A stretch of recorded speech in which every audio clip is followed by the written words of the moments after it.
বাবুর কান্না শুনে রান্নাঘর থেকে দৌড়ে ড্রয়িং রুমে এসে আমি থ হয়ে গেলাম। আমার স্বামী নিতুল তারই ছাত্রী বিন্দুকে ঝাপটে ধরে আছে। একেবারেই অন্তরঙ্গ অবস্থায় আছে দুজন।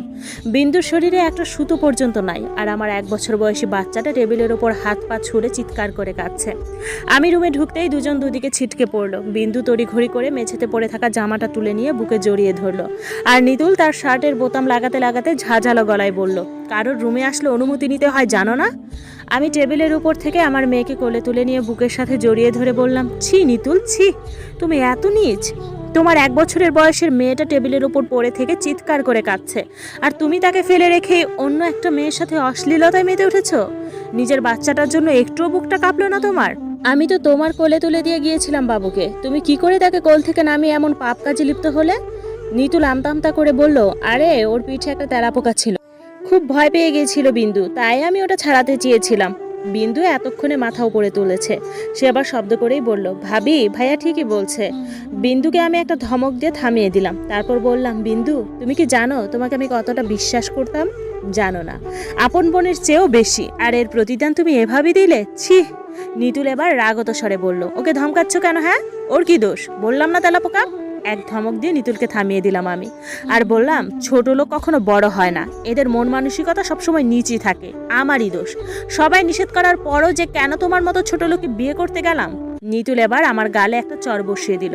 ওর চরের আঘাত সামলাতে না পেরে আমার 1 বছরের মেয়ে নোরাকে নিয়ে দূরে ছিটকে পড়লাম আমি। তারপর ওখান থেকে উঠে চোখ মুছে বললাম, তেলাপোকা সারিয়ে দিতে গিয়ে কি কারোর ঠোঁটে চুমুও খেতে হয়? নিতুল এবার এসে আমার চুল টেনে ধরলো। ওর এমন অসভ্যতা আমি দেখে আমার বাচ্চা মেয়েটা চিৎকার করে কাঁদছে। ততক্ষণে সুযোগ বুঝে বিন্দু চটকে পড়েছে। এখন বাসায় আমি একা।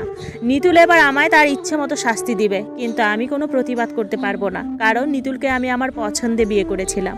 বাবা মা এত করে নিষেধ করলো, তবুও মানলাম না। শেষে নিতুলের সাথে যখন তারা আমার বিয়ে দিলেন, তখন বলে দিলেন, নিজের ইচ্ছায় বিয়ে করেছো, এখন কোনো সমস্যা হলে নিজেই ম্যানেজ করবে, আমাদের কাছে এলে কোনো লাভ হবে না। তোমার জন্য আজ থেকে আমাদের বাড়ির গেট চিরদিনের জন্য বন্ধ হয়ে গেল। নিতুল নোরাকে আমার কাছ থেকে কেড়ে নিয়ে সোফার ওপর শুয়ে রেখে দিল। তারপর আমার চুল শক্ত করে ধরে টেনে ছিঁড়ে ফেলতে ফেলতে বলল, বড়লোকের মেয়ে বলে আমায় অপমান করিস তুই? তোর বড়লোকে আমি ছুটাচ্ছি, দাঁড়া। এই বলে সে আমার তলপেটে লাথি মারে। সঙ্গে সঙ্গে দরজার কাছে গিয়ে ছিটকে পড়ি আমি। দরজায় কোনায় লেগে ঠোঁট কেটে দরদর করে রক্ত ঝরতে থাকে ঠোঁট থেকে। মুহূর্তে আমি অজ্ঞান হই। যখন হুঁশ ফিরে, তখন দেখি ঘরে লাইট জ্বলছে, রাত হয়ে এসেছে। ও পাশে ফিরে দেখি সোফায় নোরা ক্লান্ত শরীরে ঘুমিয়ে আছে, আর একদল মশা ভন ভন শব্দ করে উঠতে উঠতে এসে বসছে নোরার শরীরে, তারপর কামড়ে দিচ্ছে তাকে।